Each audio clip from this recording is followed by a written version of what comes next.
Hi guys, and welcome back to another episode of Orchids World and More. And if you are new, thanks for stopping by. Please don't forget to subscribe to the channel.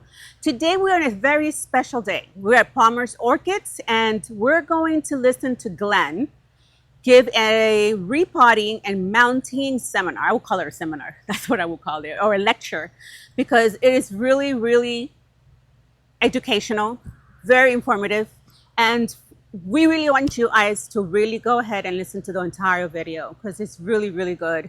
So with that said, let's go listen to Glen.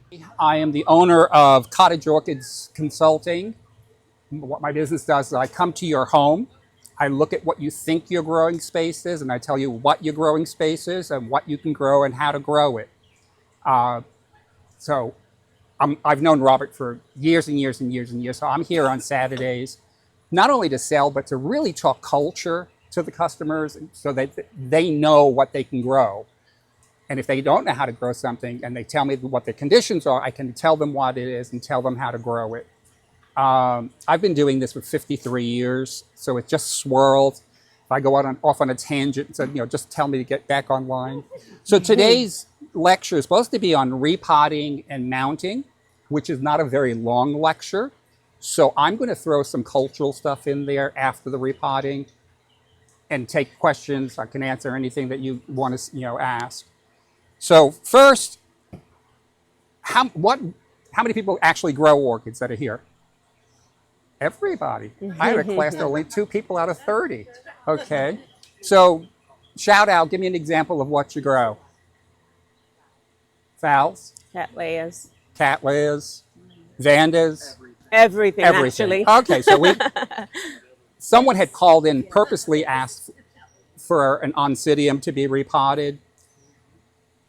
Oncidiums, you'll see, have really fine roots as opposed to Vandas that have these huge, thick roots. Cattleya type family that has larger roots. These are aerial roots, but that's the size that they're. These like shade and moisture. That's why they're grown in sphagnum. Unfortunately, most hobby growers haven't learned how to grow in sphagnum. If you pack the sphagnum too tight, it can stay wet for 3 months. When we order phals from Taiwan, literally it takes 6 to 12 weeks for those plants to get here. So if you ever buy a phal that comes in these little cheap, thin shipping containers, repot them immediately. Phals, whether they're in bloom or not, don't care when they're repotted. Take all that medium off and put new medium in. What happens, the plant is smart. If you look at this, the roots didn't stay in the middle where it's all soft. They went all the way around the pot to get away and be able to breathe. Orchid roots need oxygen on their roots. If you pack the sphagnum too loose, it will absorb 150 times its weight in water. Again, staying too wet, you rot it. So back in 2008, and you see these are not fragile plants, that you're going to be rough with them because most of the stuff that's in the medium now is not going to be 100% healthy. So we're going to cut a bunch of these roots off. We're going to get rid of all this medium. You're freaking out. You're absolutely freaking out. I gave a class to a garden club of little old ladies. They were in the 80s and 90s. And this woman, I asked somebody to bring in a big plant that needed to be divided. And she brought in this monster plant. And I said, well, this is so big. Do you want to share with the club? You have enough here that you could make divisions and everybody can go home with a plant. And she said, oh, absolutely. So she's sitting like here, not back there, but here. And I start doing that. I start clicking. She gets up with her purse. She starts beating me. You're killing my plant. It's like, restrain this crazy person. So we find. You're calling me out like that. So we finally got her to sit in the back and not look. But everybody went home with a plant. And they called me back the next year and asked me to come to their meeting, but not to speak, just to come to the meeting. Everybody brought their plant back in flower. And the little old lady apologized to me again and hired me to come and repot her whole collection. Wow, nice. But I mean, people are fanatical about their plants. And, you know, when plants were collected in the jungle back in the 1800s, you know, the hunters that went out to find them, because the rich guys didn't go, they sent back in England and France. They sent hunters. If they found something that they hadn't seen before, they would take a couple of hundred plants out of the forest and then burn that whole section of forest so that no other collector could bring anything back to Europe. Oh gosh. So fortunately, and it took forever, but in 1974, 120 countries got together and they signed a treaty that they would control the collection of orchids in the wild and the selling of orchids and the shipment of orchids from different countries. It's called the CITES Convention.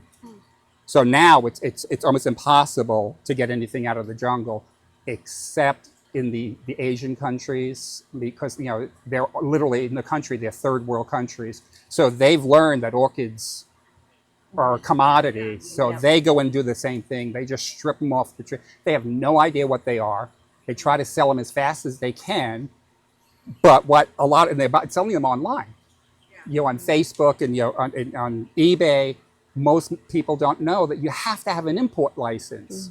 If you don't have an import license, that CITES certificate or CITES sanitary certificate is not going to do a thing for you. And when it goes through Miami and the Ag Center, the ag agents, if they find a plant that doesn't have paperwork, they burn it. They confiscate it. And if it's a species and it's not potted, they'll assume it came from the jungle. They will come to your home. And any plant that you have, they will confiscate. We had a vendor who was trying to sneak some stuff in. They caught him. He paid a $50,000 fine and spent 2 years in jail. Wow. He doesn't do that anymore. I noticed you're repotting that with blooms, which I thought was a kiss of death. So Yeah, it is and it isn't.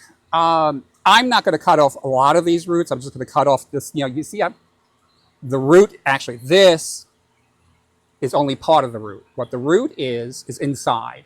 The covering, the velamen, is like an old cellulose sponge. When it dries, it gets rock hard. When it wets it, the velamen does the same thing. It opens its little scales, sucks water in. When it's taken up enough, it closes until you water again. Most plants don't like to be repotted.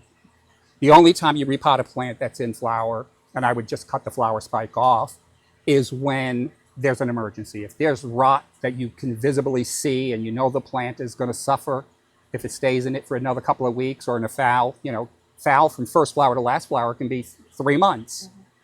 So if you wait 3 months, the plant's going to be dead.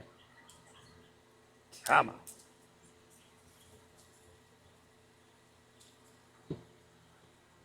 Okay, where'd the clippers go? There's clippers.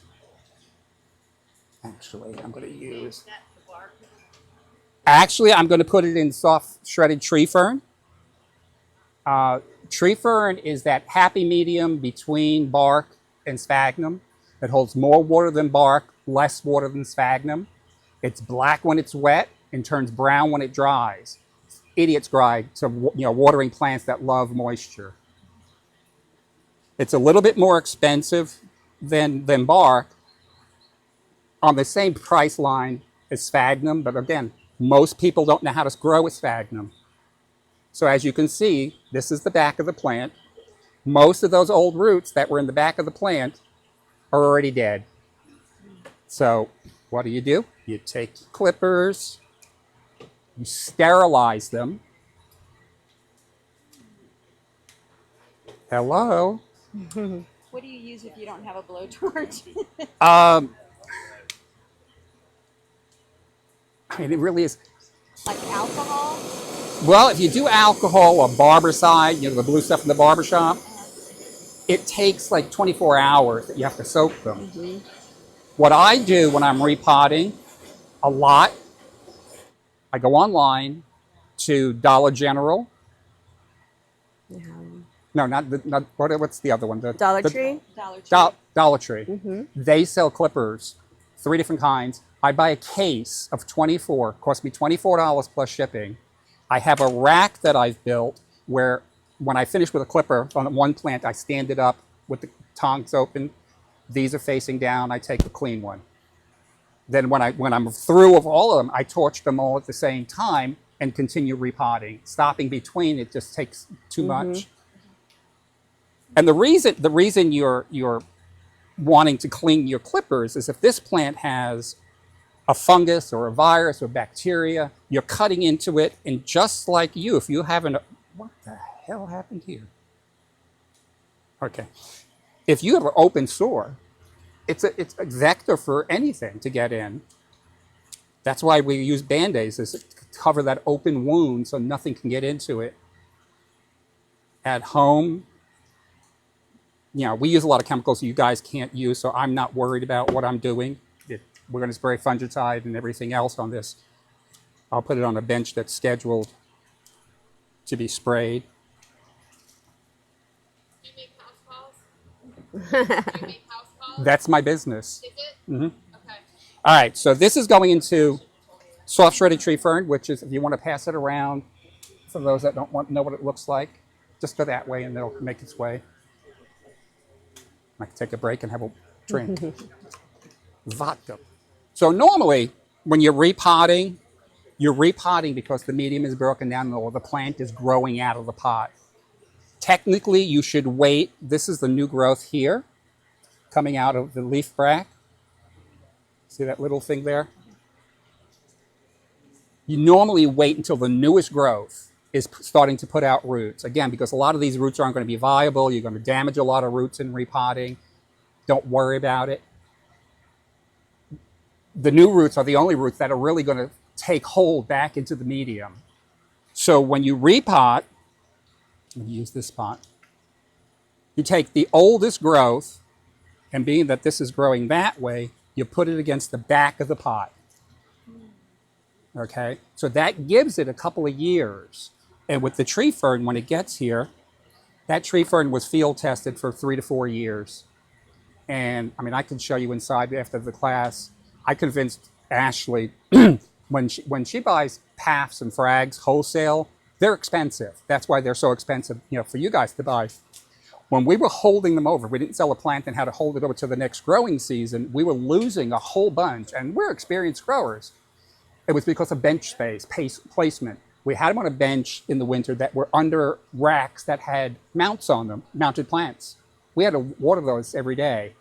The frags and PAFs were getting wet every day, and they were rotting. So she went ahead and tested one, and within 6 months, that plant was double the size of the control plant. So now anything that's expensive, that likes water, if we don't sell it, we repot it into the tree fern. Even though it costs us more to do that, we're making up by not losing the plants over the winter. And on a hobby grower's level, it's not an issue, because I mean, unless you have over 500 plants, then it starts to add up into money. So what I do, again, the back of the pot, I click on the first before I plant. If there was any marks on the leaves, a black mark with a yellow line, that's an active fungal infection. You would have to treat with a systemic fungicide. So what you do, you go an inch above where that black and yellow was, sterile clippers, cut that off. If you're at home, you can take a little bit of cinnamon, seal it. Cinnamon is a desiccant. I don't care about it. There are people who say it has bacterial properties and antifungal properties. Basically, what it's doing for you is drying out that foliage so nothing can get in. In my greenhouse, if you leave the cinnamon in the greenhouse, it clumps. So I use just Neosporin. I have a tube, sitting on every bench. Just open up, spread it on. It's petroleum. Nothing's going to get through it. All right, so back against there. Now this pot is a little bit big for this, and there's no in-between size. Normally, if at home, I would put some peanuts in the bottom, so you're not wasting medium, and it's not staying too wet for too long. But being that this really likes moisture, this is not an issue for it. The great thing about this stuff is you dump it in, you turn the pot sideways, and you start tapping. And what that does is gets all little pieces of bark to get in between the roots. Okay, and you just keep doing that.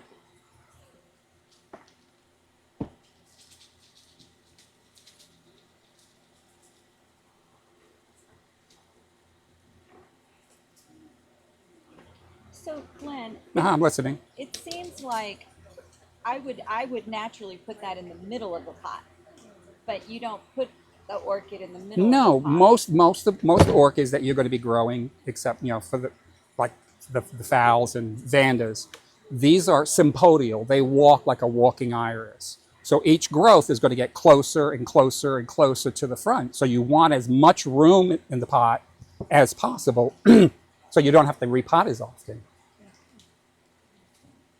And it doesn't really look like it's off center. And normally these were on it. Normally I would just, if there were flowers on it, I would restake it.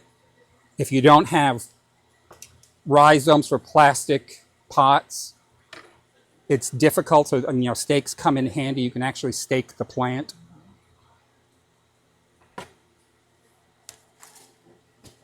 So then with the tree fern, when you water, that tree fern is going to settle a little bit. So then you come back and top it off with a little bit more tree fern, and you'll be good to go. All right, so that's that. Any questions so far? Yeah. So that medium that you use for that plant is only for that plant? It's for anything that likes moisture. So paths, frags, bulbophyllums, anything, Latoria type dendrobiums, anything that likes moisture.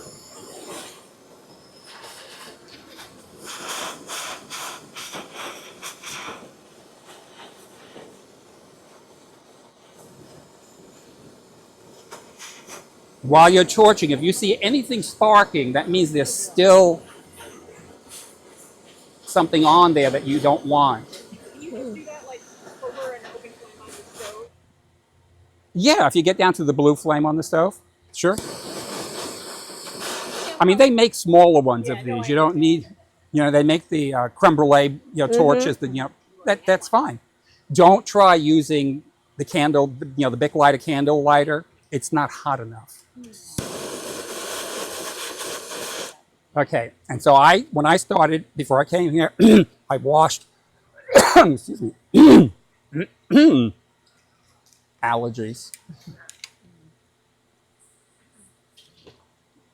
I washed and sterilized my hands. So, going on to the next plant, we've sterilized the clippers. We're putting on gloves because you're not sterilizing your hands between, and your hands become the vector.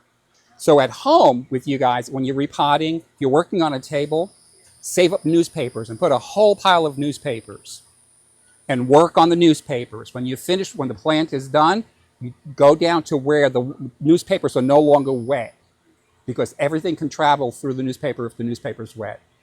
Change your gloves, torch your clippers, and take another plant. Tedious, absolutely. The biggest thing that we fear is virus, because there's no cure for virus. Everything else we can, manage. Virus, just like in human viruses, can stay asymptomatic for years. The easiest one, symptom that you can see in a flower is if this was a purple flower and all of a sudden you saw irregular color breaks, like lavender, but irregular all through, and you knew it wasn't part of the pattern of the plant, that's color break. That absolutely is a virus plant. Professionals, I keep virus plants, but I move them to another section because I can breed onto the virus plant. I can't take the pollen from the virus plant and use it on another plant. It'll infect that plant. So if I do that, the seed pod, just like a baby in the mother's stomach, doesn't share the same blood system. They don't share the same circulatory system as the plant. So as long as you wait until the seed pod, this is a green seed pod. When it's ready to dihes, which means to open, these midribs will start cracking, and this is just starting to do it. So I'm going to force it open. So you can pass that around so that people can see what seeds look like. And you tap some of that in your hand. If it diheses and you just catch all the seed, and I usually put a little plastic bag over it and tie it to, so if I don't see it dihes, I still have the seed. The seed is fine. It's not virus. But because it's now been exposed to the atmosphere, there's fungus and bacteria, I still have to sterilize that seed before I go into the laminar flow case and sterilize it and put it in a test tube or a flask to start growing. Okay, so very easily, again, I need to get more medium because somebody brought plants into me. Oh, I'm using your medium, right? Yeah. Cool. And your pots.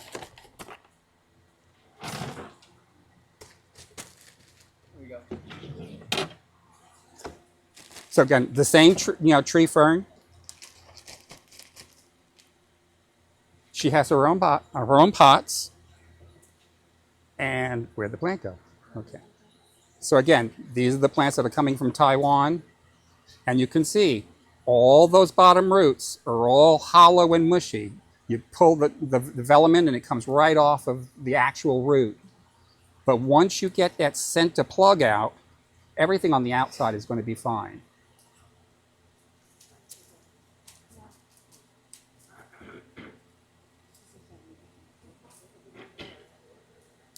And these are so rotted, they're just coming off. I don't even know if I have to clip anything on this. Oh, really? So it comes a point at which you can't save an orchid? If a plant gets that far away from you and it's really sick, I would throw it away if it was an inexpensive plant. And I say that because a sick plant, just like a sick person, attracts more infections, more bugs, and you're never going to win the battle. And if it's that far along, so okay, these are monopodial. They grow in one direction. So now this has already grown out of the pot 3 inches, which is crazy. So what I'm going to do to this plant is I'm going to take my clippers. Where is she? Close your eyes. And I'm going to look for good roots. And I'm going to go right under where there's good roots and cut off that whole bottom. Wow. Okay. Again, normally I would seal it. Just going to put it in dry medium. It doesn't matter. So. Yeah, that was a question I had about letting it dry after you make a cut. Well, like what I do when I repot, I let everything sit for like 3 or 4 days in dry medium. You don't water? Don't water it. Right. Okay. And we're gonna have to go bigger. So when fowls get like this, what they're trying to do is get to their natural state. Their natural state is to be on the side of a limb, almost facing down. And these ribs were meant to draw the water away from. So as we stand them up in the pot, we create an issue where we're collecting water in the crown. Cooler temperatures at night, rot goes in. You can clean out if the new growth up there rots and it's completely black, scoop it out, with a knife, whatever. Pour some peroxide in there. Repot the plant. The plants will eventually die, but it'll send out a baby plant. Plants want to live and further their genes on, so it'll make a kiki eventually. It may take a while. So what I do when I repot, if I have a stem like this, I put the plant just about at the edge of the pot. And if it was me and I was growing it, where are you growing these? On a table, or are they hanging? In my back lanai that's east facing. It's outside. Are they on a table? They're on a table. Yeah. See, what I would normally do is put this in you can put it in a pot like this, but I would hang it so that the natural flow lets the plant do what it's used to doing. So again, here you can see this one is a clear pot, so you can see.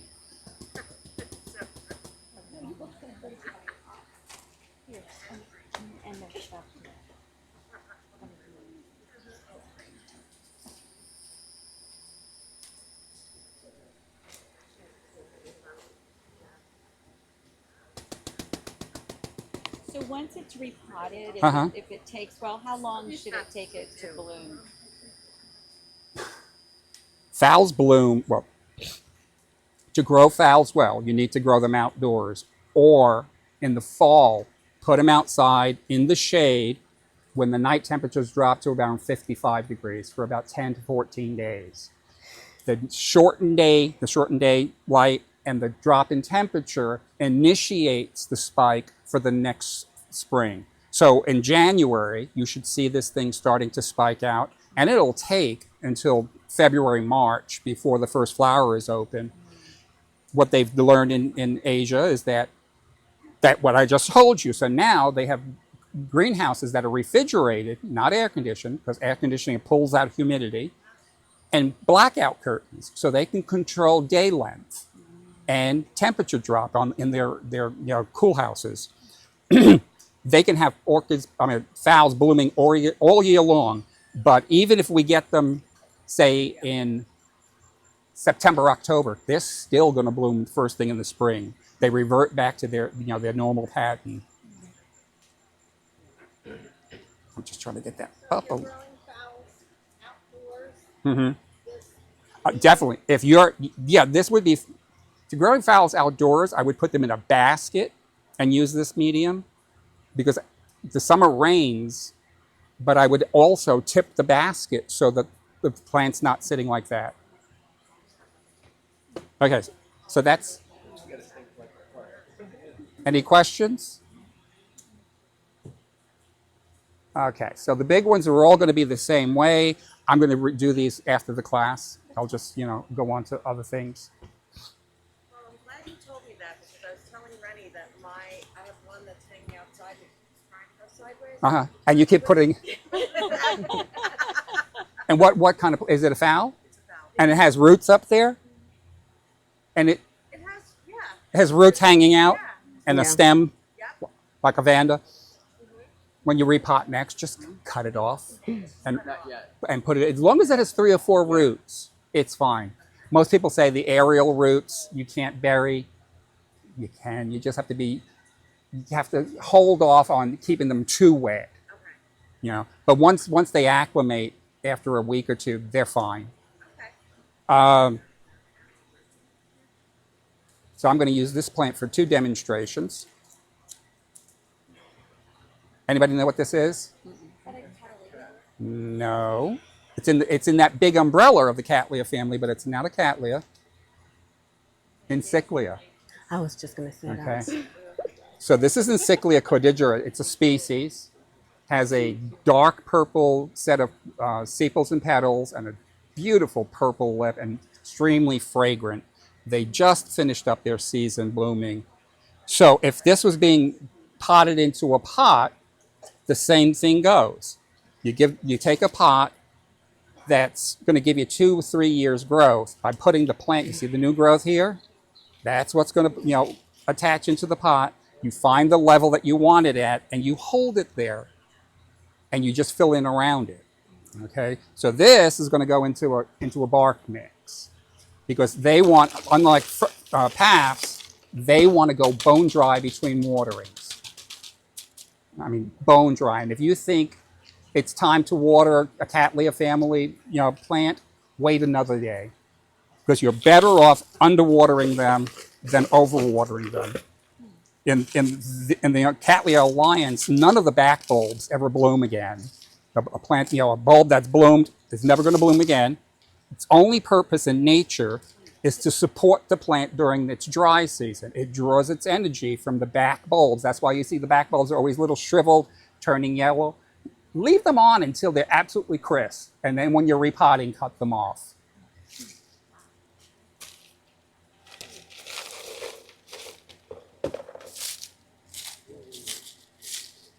Okay, so that's it.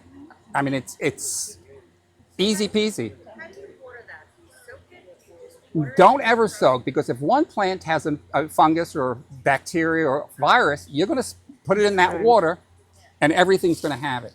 The only time I know my plants. I've tested all my plants for the 2 most popular viruses. That's the only 2 tests you can get unless you send it off to a university lab, and it's really expensive, and they charge you like $75. Where the test that I test for $5. But that's a full sense of security, because there are 120 some odd viruses that can infect your orchids. Just because the most common ones are the 2 that we test for, you should treat your entire collection like it's virus. It's a Asian company, and most orchid societies will buy a couple of cases and then divvy them up individually to people, because you can't buy in a small amount.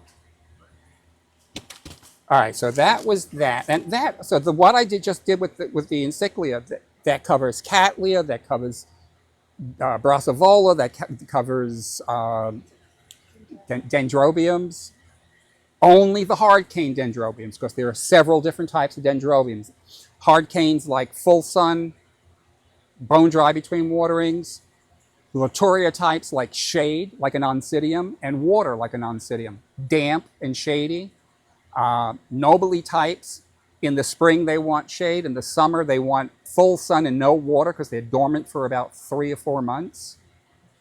So if you get into these big umbrella families, you need to know the section they're in order to know what their culture is. There's a great two great websites that you guys should know about if you don't already. The first one is a database that if you get a plant, it has 2 names and it hasn't been registered, you can see if it's been registered, you can find out what the name is. But you can trace back the lineage to the species in the jungle. If you know where the species in the jungle come from, you can figure out what their culture requirements are. So the other way, that's orchidroots.com. Orchidroots.com. The second website is a friend of mine, Jay Fowl, who has an orchid encyclopedia.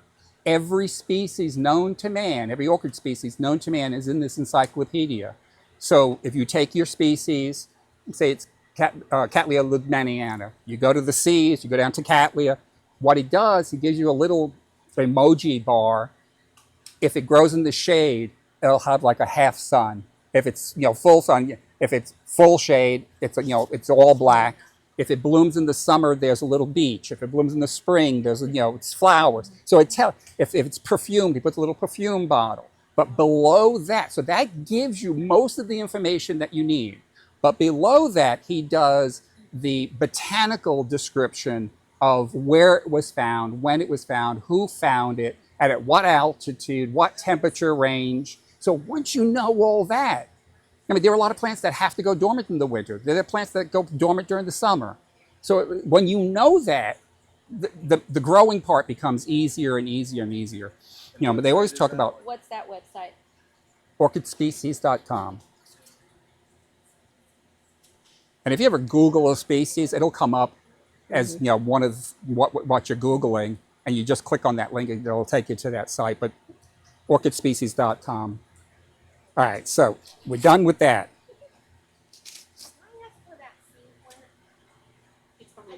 Oh, the seed pod came back? Mm-hmm. Oh, on the white table. Open your hand. Oh my.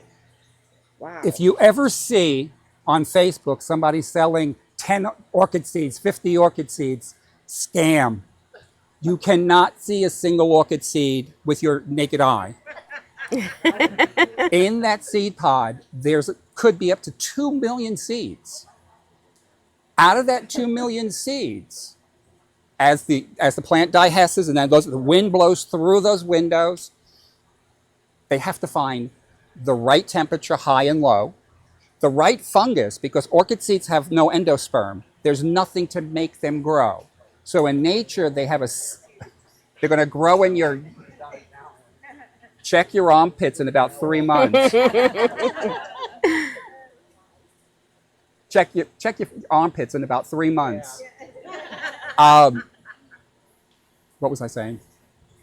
They don't have a good chance. Oh, all right. So the right temperature, high and low, the right amount of light, bright and dark, the right fungus, because each genus and sometimes each species has a symbiotic relationship with a different mycorrhiza fungus. The fungus infects the seed, and its excrement is sugar. So that's what makes the plant grow. Again, because it has to be done in a sterile situation, because we can't grow mycorrhiza fungus, no one's ever learned, and we can't find all of the different mycorrhiza fungus. So back in the 1800s, Professor Knudsen came up with a formula of agar and charcoal and plant hormones and vitamins and fertilizers, but in a laboratory done under sterile conditions. And of course, you can't see a single seed. So you sprinkle some seeds in there that are sterile because it was a grain pod and I put it in. Some need to be germinated in the dark. Some need to be germinated in the light. So we sit them on a shelf system with lights over them for 12 hours a day. Could be anywhere from 2 weeks to 2 years before that seed activates and becomes a protocorm.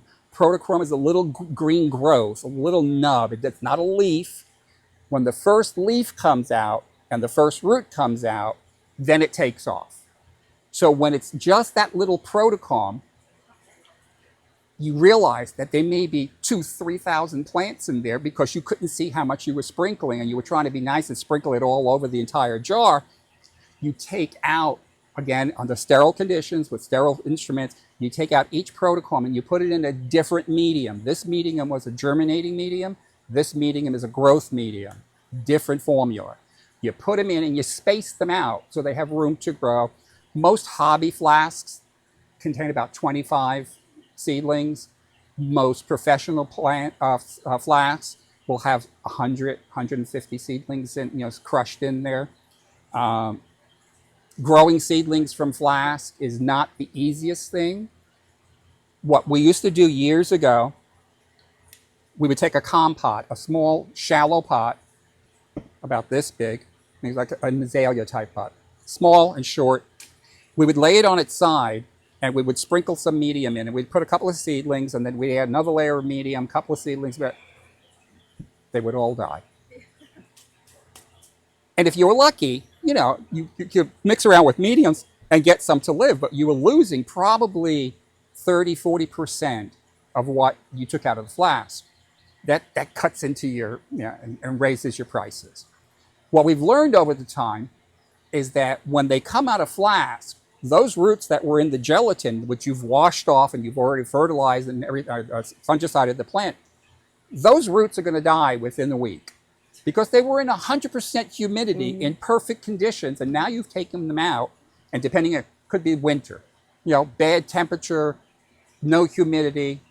What we do here is we'll take a flat, something like this that has holes in the bottom. We lay newspaper over it, and we lay out the seedlings in that. And we mist them every day. We leave them there until they put out their first set of roots outside of the flask. As soon as they put out the first roots up from outside of the flask, we cut all those old roots off because they were all dead, and we plant them into plug trays. The plug tray is a 1-inch, has 72 plugs. From there, they go to a 2-inch. From a 2-inch, they go to a 4-inch, and so on and forth. And each step of the way, you're losing some, because some plants, like children, have a healthier immune system. Some don't. But you lose probably 20% every step of the way, even in the laboratory. So because why are these so expensive? Well, these guys are cheap because in China, there is a greenhouse that is a half-mile wide and a mile long, and it's run by 2 people. The first person puts a little seedling on a conveyor belt. That's all that he does all day long. His arms must look like Popeye. The conveyor belt takes the seedlings. The very next stop, a laser stops the plant. Hand comes out with a pot. The hand comes out, picks up the plant. Hand comes out, puts out a pot, and a hand comes out, puts the medium in the pot. Pot gets back down. It goes further, goes onto a side track, and it grows. And everything follows it until it's full. The next one, they do the next track. Then the greenhouse is automated for light, temperature, and watering. The man on the back side of the greenhouse, because now the system is watered every plant as it's getting to him, because now it's going to be shipped, out. Just puts the plants in a box, and that's all he does all day. And then he obviously, I guess both of them do the shipping. We can't afford to grow fowls for the price that we can buy them for. So nobody in this country grows what we call florist phals. No professionals doing them from seed. The novelty phals is a whole different story. You know, the little flowers that are mostly, you know, highly perfumed. They like high temperatures. These like, you know, those like medium temperatures. I mean, you never cut their inflorescence. Their inflorescence is indeterminate. As long as it's happy, it'll keep growing and growing. I've got a couple of novelty phals that have like 30 spikes on them from over the years, and every one of those is still blooming. Wow. I mean, some of them are this long because the inflorescence is growing every time a flower grows. I remember growing what was it? I forget. It was a vining orchid. I was growing it in my New York City apartment. It grew up to the ceiling, attached, and grew across the whole ceiling to the south-facing window. Thank God it was a co-op.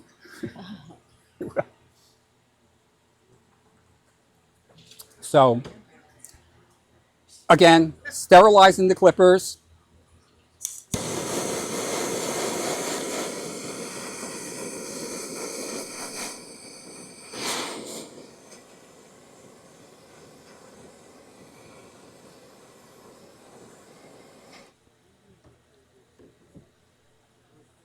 Okay. I got one for you. Don't hate me. I have a lot of questions with it too. Okay. Don't repot it. Just let it take over. Yeah, let it take over the basket. Just let it go? Yeah. Let it take over the basket. That was my question, whether to Okay. what did You call it? lost Something neglect. You lost a lot of leaves because you were growing it too bright. Okay. This is a shade lover. Think Phalaenopsis. Will the leaves come back or No. not? So No. should I cut those off? No, or because not? these are feeding. Feeding it, they're right? feeding the front of the plant. So as soon as you get rid of all the other issues, which were cultural, you see how small these growths are? Yeah. If it was getting enough, So it was getting too much light. it was getting too much light. So the brighter the light, the more they expel their water from. Can you sit? Yeah. Sorry. The more they, we perspire, I'm sopping wet, they transpire. So the brighter you grow them, the more you're going to have to water them. But these guys truly love shade. Okay. They don't want their roots These to. under 50% shade clump. That's 50% is not enough. Right. So 60 or Put it in the 70%. back of those. So what you do is put brighter plants above it, something to shade it, Okay. Unfortunately, again, these leaves won't come back. Leave them until you get until they shrivel and die. Yeah, I mean, what I would do, you can't There do is it. some new stuff. Yeah, I mean, coming you up got out of the three, bottom.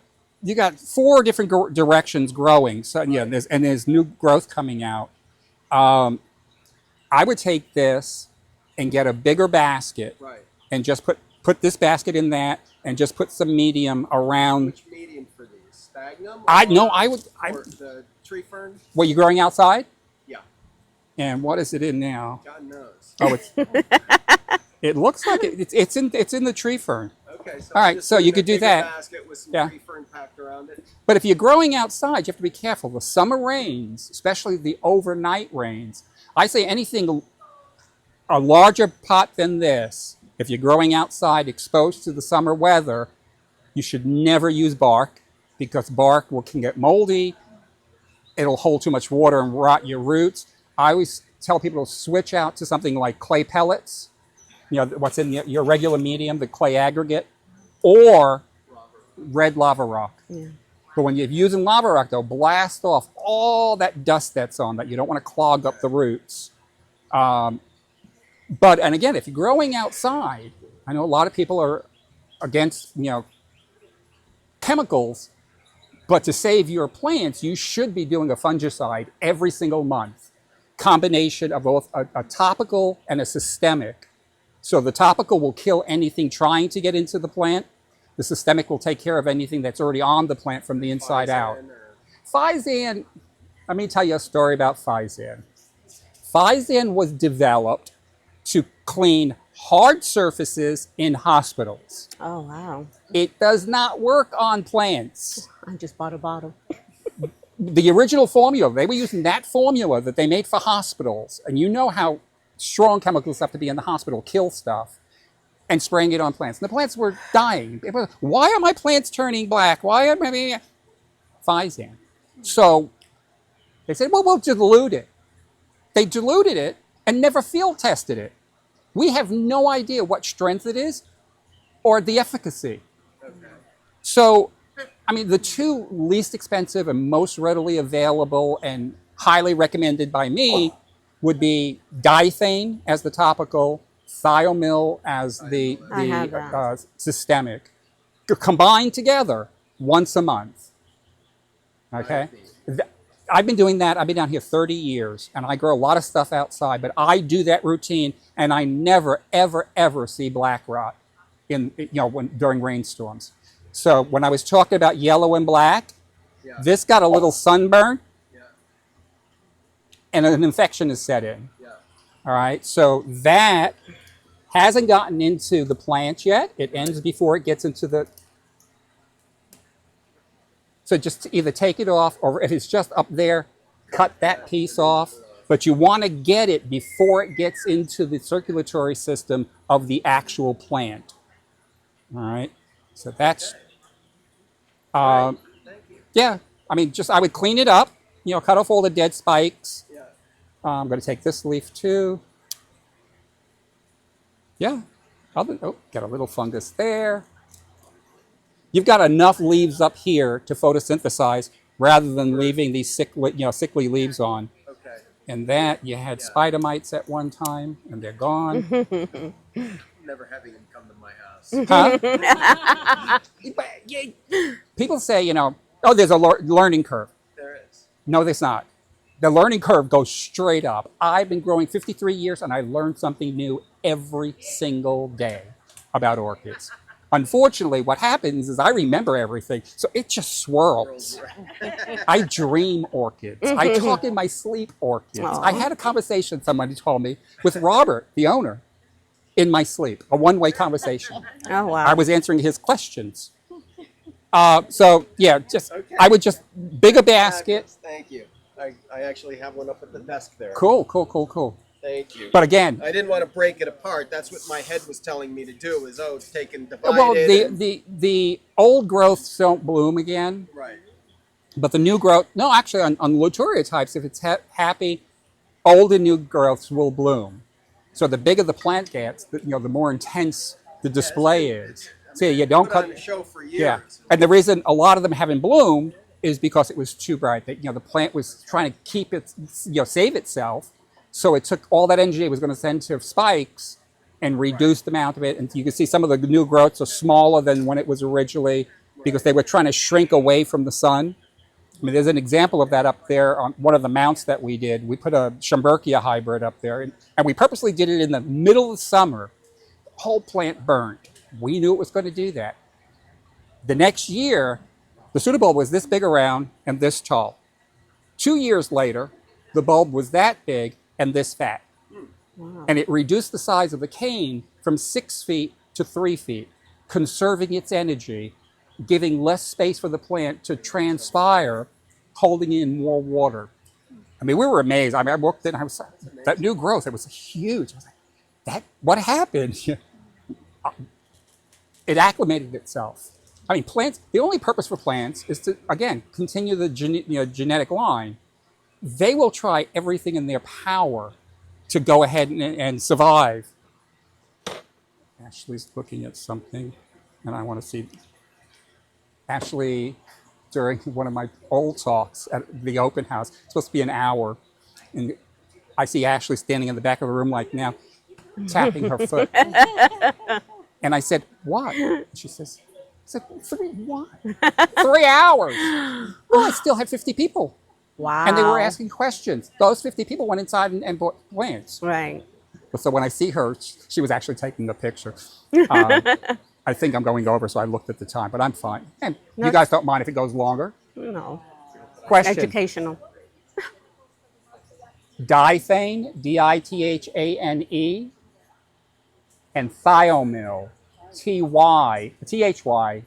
Thymil, mixed together under the same instructions once a month. And you want to spray fungicide so heavily that it drips down into the roots. Because the Okay. roots will take it up, the leaves and pseudobulbs will take it up also.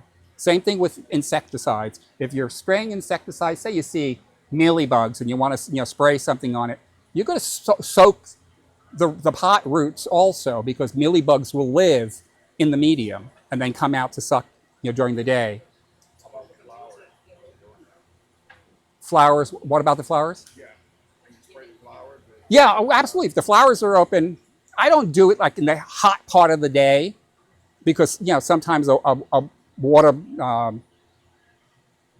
goblet or will sit there and it gets magnified by the sun. It'll burn a little hole in the plant. So wait until either early in the morning or late enough in the day where it's cooler. It's not going to get sun, and it's going to be dry by nighttime. The plant itself needs to be dry by nighttime. Do you have a certain amount of how much diethane and how much? Exactly what's on the container. Okay. I have so many chemicals in my brain, I don't remember them. I have charts. I have flip charts at But home. you're mixing them, right? Yes, together. So 50-50 Yeah. or whatever. No, well, if it says a teaspoon, put a teaspoon. If it says a tablespoon, put a tablespoon. Mix it Okay. to a gallon of water. Right. Okay, it doesn't keep. So you Use it need to. all. So you can cut the dose in half and make a half gallon, or quarter it Right. and make just a spray bottle. This size. If it's just a small collection. Right. I mean, my collection, I have a Big 50-gallon tank and 200 feet of hose, and I just go through the whole property Oh, wow. doing everything, my landscape plants Yeah. and my orchids. That's good to know. That's really helpful.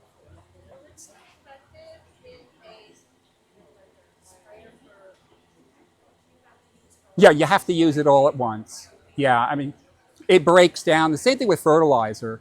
I mean, if you leave fertilizer out in a spray bottle, which is usually, translucent, the sun gets in there, it'll form all types of algae and fungus, mold. So no, use it all. And if you have leftover, go spray something in your garden with it. It's nothing has been field tested for orchids. So what we do is we use roses as our guide. If it's good for roses, it's good for and that's what the scientists have come up with. But go ahead. How big of a pot do you move toward?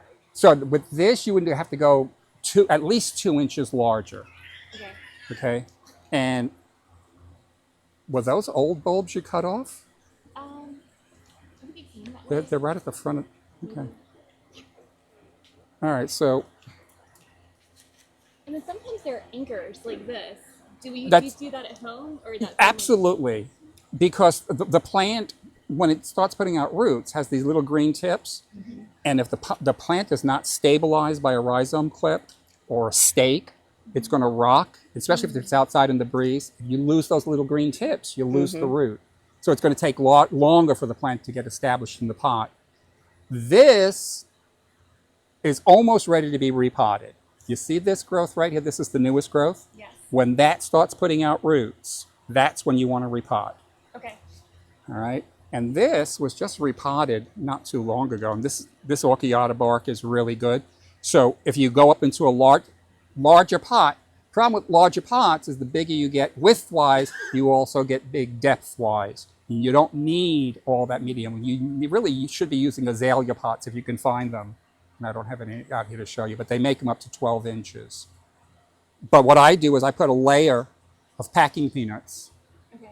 and then I put a layer of packing peanuts, then set the plant, at the back of the pot, because it's all growing that way, and then the edge of medium, and then rhizome clip or stakes. I was gonna put it in a clay pot because I have it. Actually, clay pot is better for this plant because between waterings, it wants to go bone dry. They come from areas like we have down, in lower Miami. The sun's out in the morning, then it's rain, a storm comes, waters. A couple of hours in the sun again, second watering. It does it like 2 or 3 times a day in South America. we try to replicate that. So the bark will hold water, so you don't have to water quite as much, but it wants that wet, dry cycle. So as long as you can provide that, and again, I said before, if you think you haven't watered it enough, give it another day. It would rather be dry than be too wet. I have it in a window and it gets so hot. I've been like watering it twice a week. Temperature is not going to really bother it that much. It's the intensity of the sun that is an issue, not the actual temperature.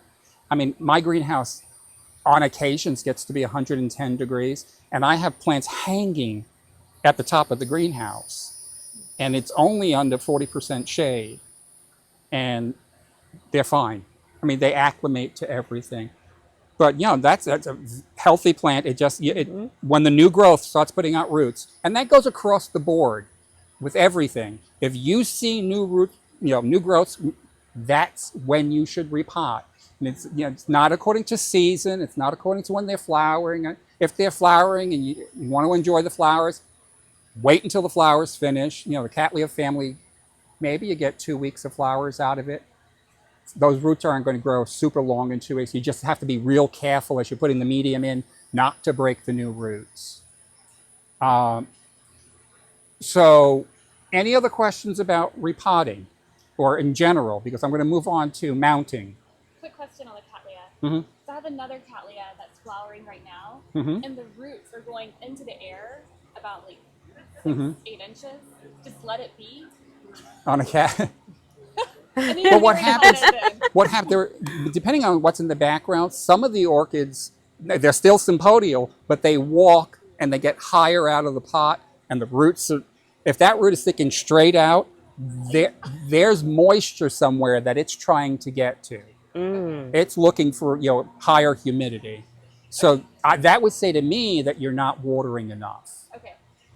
Okay. Good to know. Did somebody in the back have a question? I thought she raised her hand. Nope. All right, so we're going to go back onto mounting. So we're going to go back to this plant.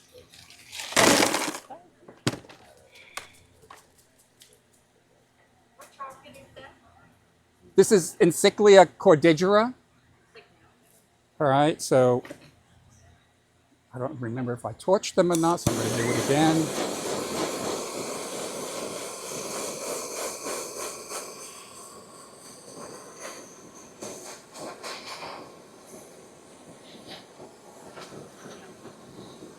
And you notice I'm not using gloves now because I used gloves on the last plant, so my hands are still clean. So with this, to mount it, the only roots that are going to attach to the mount are the newest roots. And there's new growth there, and there's new growth there. It's not putting out roots yet, but within 2 weeks it will. So I'm just going to hack back all that. And especially in the back where I'll be so the scared of doing plant is that. going to attach to the mount. I guess it's okay if you're dead. I guess so. I know. I do it in my sleep. Okay, so again, those roots, and there are still good roots along up in there. There's enough roots to keep this plant going to get established on the mount. So you can mount a number of different ways.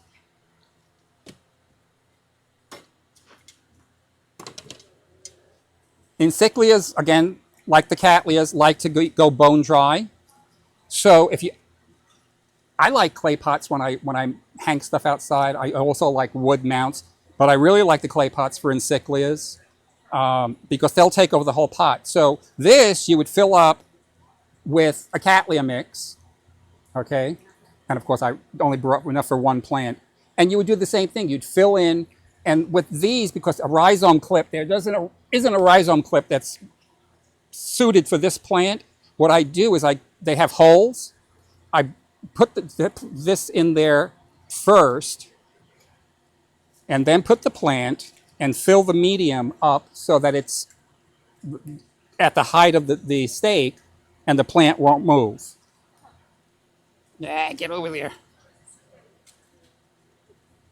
And you can use anything. They sell metal.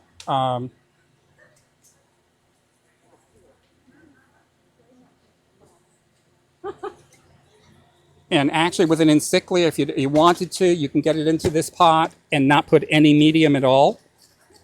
How about lava rock and charcoal? Yeah, you don't even have, yeah, you could do that. I mean, if it's growing outside, if it's growing Right. under cover, that's not going to retain enough moisture. Oh, okay. So you're going to be watering it more often.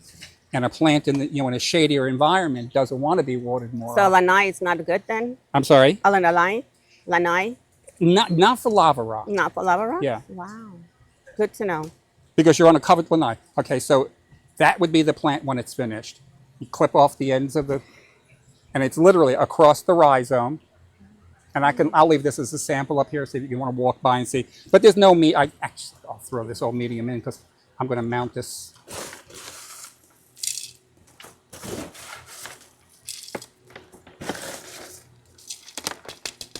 So if you're going to put medium in there, the plant is now stable. I can, well, maybe, huh? Just shout out. Another tip, I use that little method of sticking wire through Mm-hmm. holes. But if you have a plastic pot, you can do the same thing. Heat up the end of the wire, stick it through, it melts, go right through. I just used my soldering iron. Mm-hmm. No, just soldering iron. It's electric. It's hot. It melts meat. I just don't like the the fumes. Fumes. All right. Now, what if you that Um, instead of the steak? instead of the steak? Yeah, no, she was saying she could do the same thing in plastic pots. You could use metal, but you can do the same thing in plastic pots. You would just have to use a metal steak, heat it up, push it through the pot. I mean, they make rhizome clips, but nothing this wide. And when you get to a big plant, I mean, I'll put several stakes in to hold it. But this is coming out of here because it's going to be mounted. So, all right, so that was on a mount, and this is the mount. That's the face of the mount. You want to put this plant at the base of the mount with the new growth as close to the mount as you can get it. Not like that, okay? Because there's no room for it to grow. Mm-hmm. You want to grow it that way, so because the light's going to come from above, it's going to grow to the light, and eventually everything will be growing up. The leaves on a cattleya may be cattywampus for a while because they're facing outwards rather than upwards. Who cares? As long as it's growing and it's So with this, I use zip ties. In the olden days, we used to use a real thin fishing filament, and you had to pull it really. It would cut into you, and it would cut into the plant. You'd hurt yourself and hurt the plant. So I started using. No media, you're not going to put No, nothing between the mount and the plant. People want to put these pads of sphagnum. Mm-hmm. Absolutely not. Oh, wow. Orchid roots search for water. If you have a pad of sphagnum there, it's going to go into the sphagnum and it's going to stay there. And it will take forever for them to find their way out. even if you put it on a tree, that's the same thing. Same thing. Now, it's different if you're hanging a phalaenopsis. Because a phalaenopsis wants to stay wet. So if you're putting a phalaenopsis on the tree, nothing between the phalaenopsis and the tree, but then you come out and you put sphagnum over it and zip tie this, the sphagnum over the roots. So they'll stay a little bit more moist. What Spanish moss or Sphagnum. Sphagnum, no Spanish moss. The only thing we use Spanish moss for is if you have a plant that needs to have more light and hasn't been acclimated to it. You can take fresh sphagnum moss and drape it over the leaves to break up the intensity of the sun. And then slowly take the sphagnum moss off as the sun gets, we're already now, the sun's starting to get lower because it's summertime already. So it's a sun protection. Right. It's just where orchids grow, most of the orchids grow in the jungle, is high in the trees. The higher you go, the more air movement there is. The canopy is constantly moving, so they're getting extremely bright, dappled light all day long. That's what you want to replicate in the Cattleya family. Okay, got that? Cool. So, zip tie, lowest spot that you can get it on. I've already pre-drilled this with 2 holes. So normally what I do is I put the Is it long? zip tie in, Ties. first, get that, positioned. The hanger's on already. Well, this I just pulled one off for that one that was for sale. See, and I almost did it wrong. I almost had it walking off the thing. Okay, so where are the holes? There are the holes.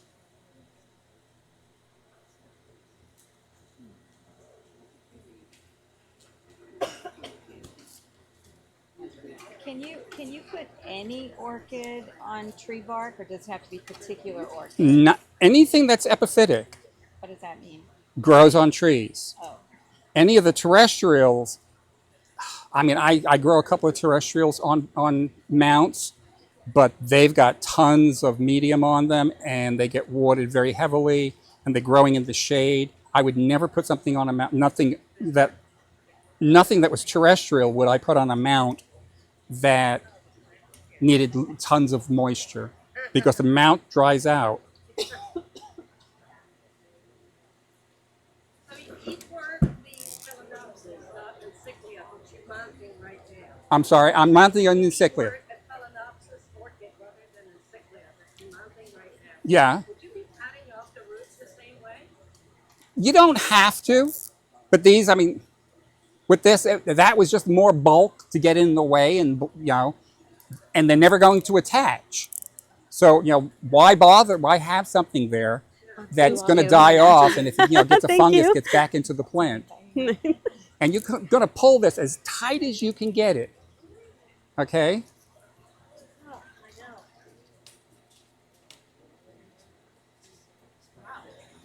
That's the mount. And it's growing there and there. All right. The other way that we mount stuff is vandas. You get a vanda, and it normally comes in a plastic pot. And it was a baby this big when they put it in the pot, and now it's this big, and these roots are so big, the little openings in the pot are only this big, so the roots get stunted or they break, and you wind up with a mess. So what I do in my collection, if I buy something that's in a basket, let me do that.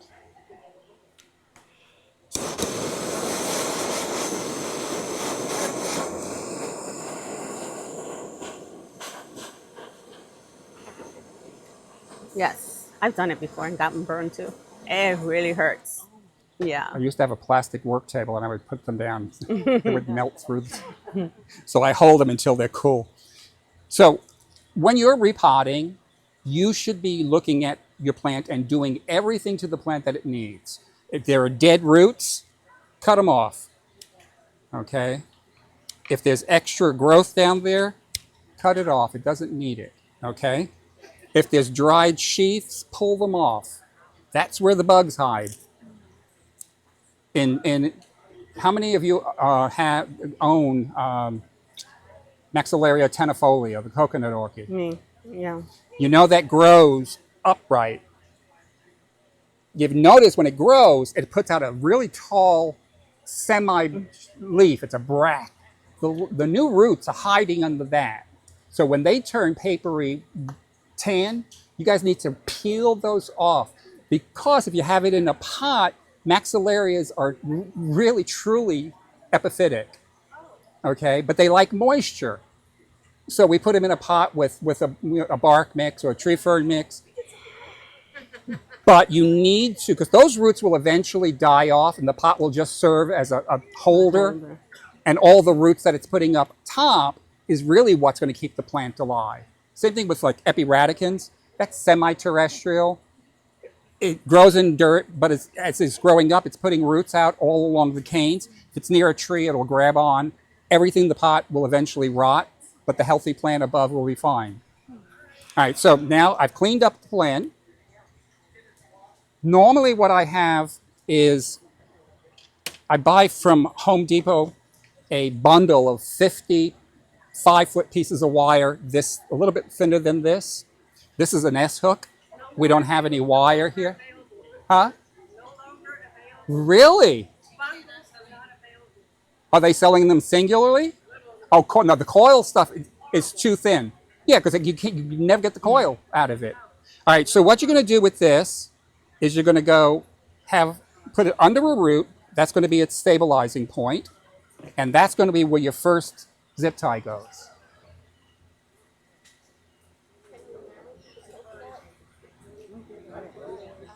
Actually, it's better. You'll do better with it in a pot, again, because it wants that moisture, and it forms a mound.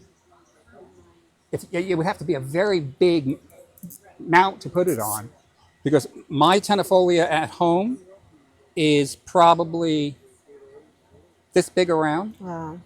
and it's in a pot this big, but it gets watered with my Vandas. Gets watered twice a day in the summer. The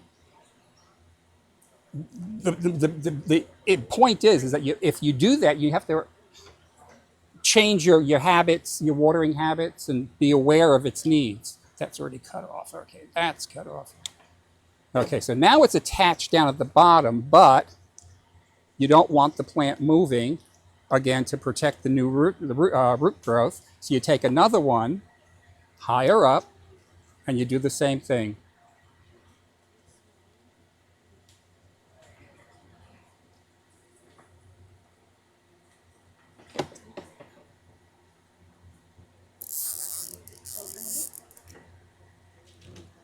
You put your tag back on your plant, and you're good to go.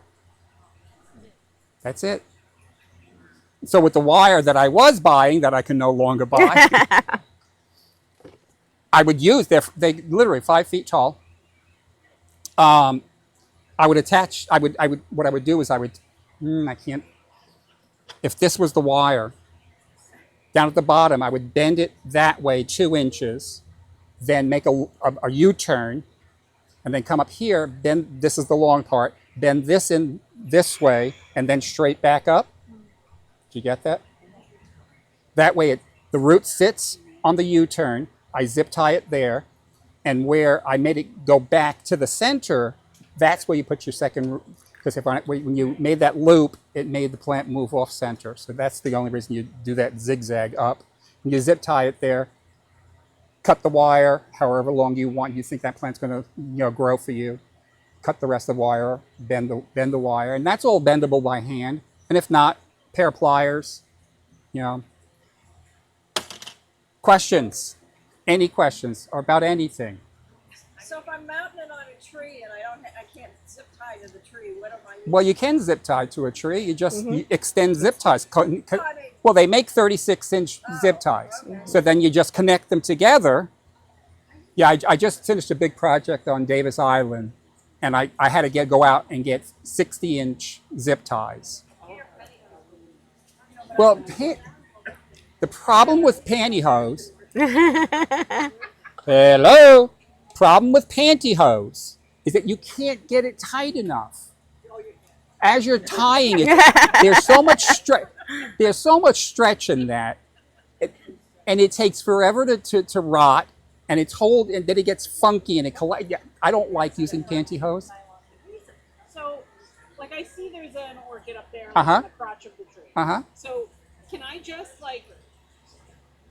put an orchid? Yeah, in the crotch of a tree? if you've got a crotch of a tree that you think that is not going to, the plant's not going to fall out, you can just bare root it, set the whole plant there with the medium and everything. This one we went up because there's no shelf here. Right. It's just the big trunk there. You know the old beach chairs with the webs? Yes. You take webbing, staple it, pull it real tight on the other, staple it. Now we put that there as a trial run because that plant really does like a lot of light. It's bloomed, the canopy's gotten thicker, it stopped blooming. The one that we have in the back, from the same family, the same seed pod, is 5 times the size, growing in full sun, getting water every day with the Vandas. So What kind is that? it's a grammatophyllum. In terms of mounting, I didn't have anything else, so I put a couple of Phalaenopsis into my oak tree, and I used the green garden twine and just wrapped it around. You can do that, man. There are a lot of things that they're on the market now. There's Velcro that's made for the yard. You just Velcro it on. To me, the zip ties are the easiest. They last, and only the black zip ties. The black zip ties are the only zip ties that have UV protection in them. So they don't break down. The white ones and the clear ones, one season and they're done. And if the plant hasn't attached, it's done. Now, there is a cheetah's way.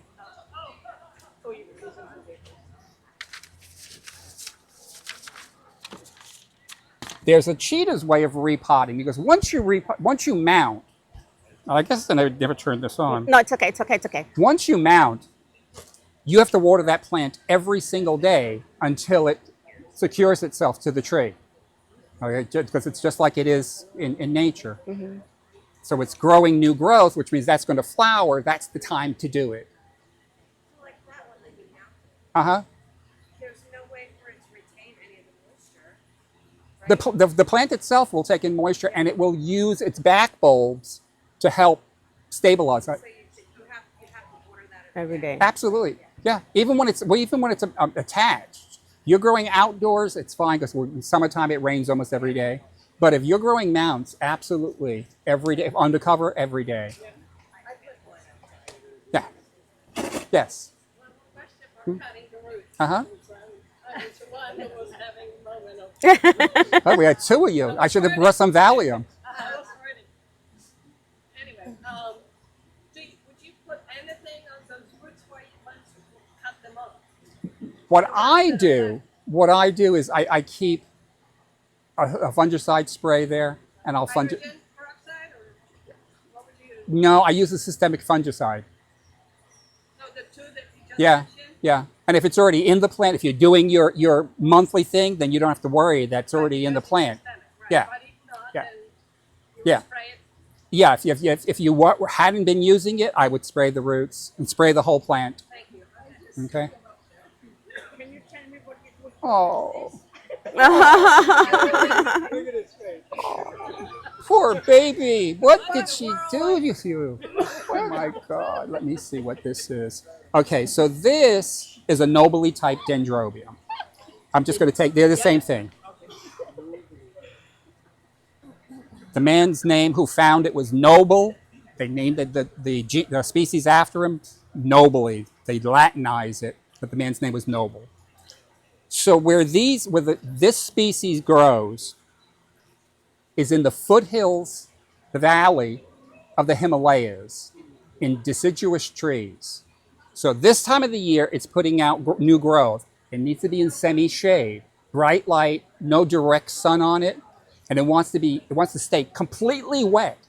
It never wants to dry out, just like the phals. Okay? As it's growing over the summer, come into the fall, the days get shorter, temperatures start going down, the leaves will start turning yellow. You cut your water back by half. By the 15th of December, even if there's green leaves on it, you stop watering completely and put it out in the sun. The leaves have fallen off the trees. It's in full sun now. Cold air is blasting down into the valley. Mine has been out in 25-degree temperatures with no damage.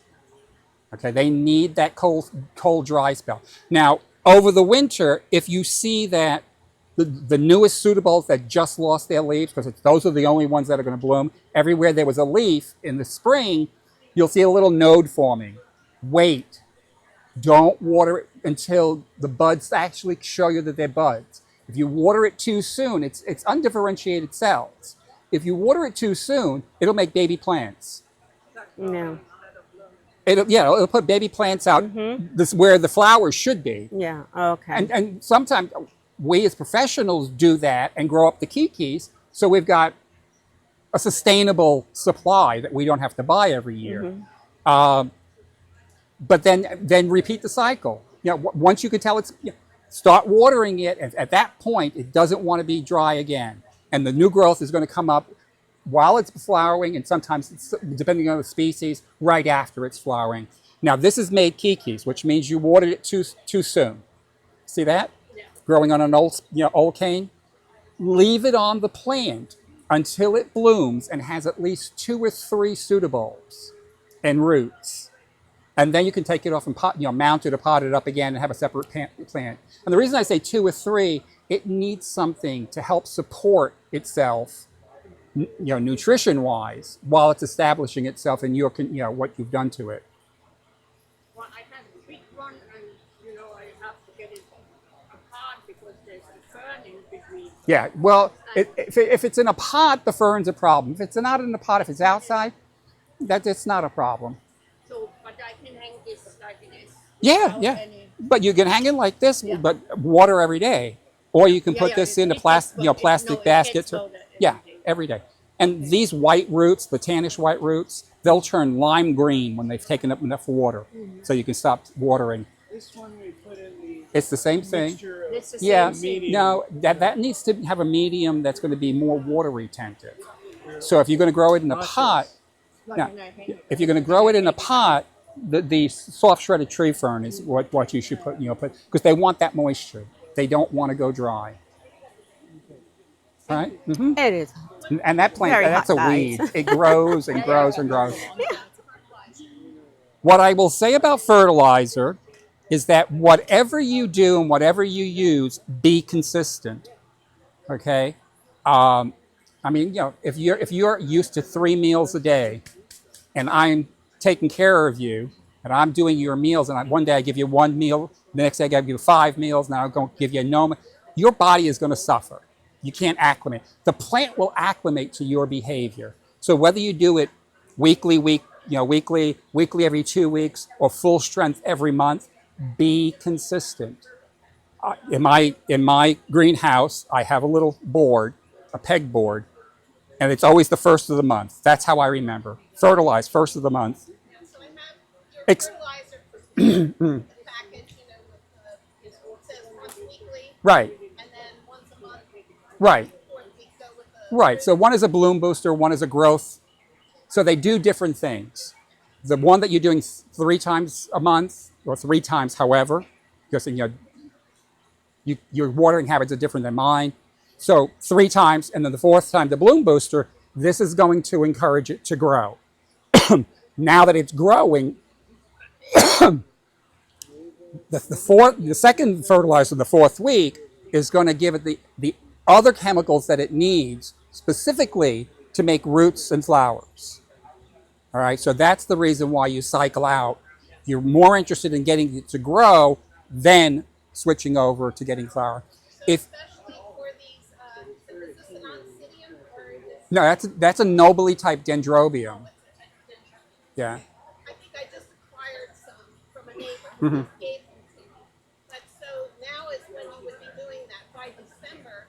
You're just cutting off all. If it's the same nobly type dendrobium, yeah, absolutely. What you're doing is, in the fall when it starts losing leaves, turning yellow, you cut back by half. Then by December, I used to go as far as Christmas, but the 15th is actually a better time. It gives them a shorter rest.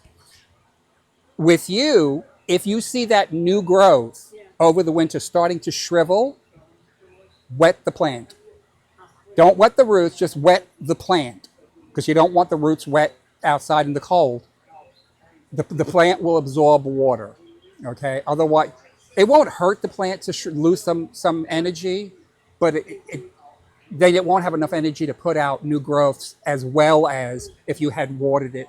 But you can't wet the roots. The roots become inactive during the winter. Okay. Yes. When they send out I'm listening. on the time as they send out new little bandas, what do you do with those? The Hawaiian grew a lot of vandas, so that we use a little Hawaiian term for the baby. The word is keiki. So when they start putting out keikis, leave them on the mother plant until they flower. They will flower faster on the mother plant than if you took them off. Say you had a keiki and it had 3 roots. You could take it off the plant. So This I'm plant may going to take try 5 catch as years much to, questions as because it's this possible. big, maybe it's 5-6 years to He's the only one flower. that has a On the mic mother, and it might myself, flower in so 2 years. Let's see what happens. Because it's got all those adult hormones. Once it gets cut from the mother, it loses those adult hormones. The only thing that will stop a vanda from flowering is not enough light. And the way to tell on your vandas, look at your vandas as they were growing, all except for the bottom. The bottom, there were smaller leaves. They got bigger and bigger and bigger. At one point, they stayed the same size, right? But if the new growth all of a sudden is getting smaller, not enough light. And that goes for cattleyas and dendrobiums and everything else. If the growth, the new growth, matures shorter than the growth before it, it's not getting enough light. Well, you can acclimate vandas out into full sun, but it has to be done in the spring when the temperatures start above 55, because they don't want it below 55. They'll lose leaves. Now you'll come out one day and the leaves are all fine. Come out the next day and there's like 6 or 8 tan leaves that fall off.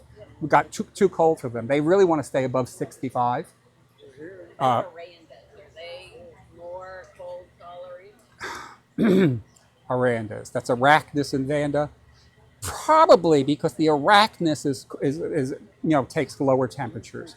So, and with species, you have to be exacting in your ranges. But in hybrids, you've got a lot. You get just like you buy a purebred dog and you're at the vet every year with issues. You get a mutt and you never go except for the rabies shot. Same thing with orchids. When you make hybrids, they inherit hybrid vigor. And where species bloom once a year, hybrids most likely bloom on every new growth. And that could be 6 to 9 months between seeing it and maturing it. They're just hardier in general. I mean, there's some Cattleya species you do not water in the winter, and you hang them right up at the top of the greenhouse, and you forget about them for like 2 months. And if you had watered them like you would normally water them during this growing season, they would be dead by the time spring came. Questions? Mounting Phalaenopsis, you can do, but what you do, let's get one that's already here. Okay, so you see how we grow them in pots and they normally grow this way? That's the way they want to grow. So what you would do, if your plant was out of the pot like this, you could cut this whole fat off. You see all these roots that have green tips, that's what's going to attach. So you would do it an inch or two up from the bottom of the mount and just attach it. Well, I can't get my arm in there. If that was the mount, you're going to attach it like that. Yeah. Let it tilt down, especially outside because it's not going to retain water in the crown. And that's what, when it developed, where it originally developed, those midribs was to pull water away from the crown. So I usually just take mine and plant them like that.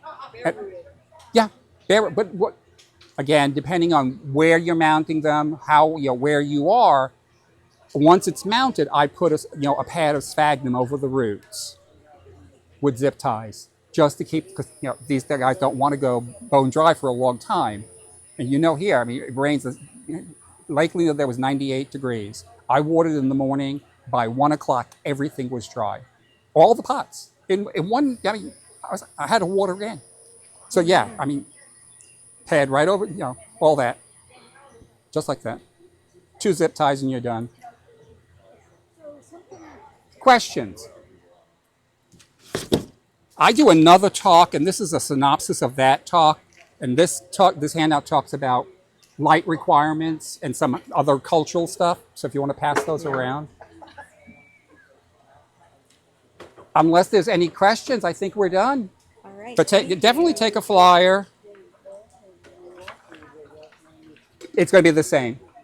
Yeah. Well, thank you so much, Glenn, for allowing us to videotape Thank this. you. It's really amazing. It was a pleasure. Thanks.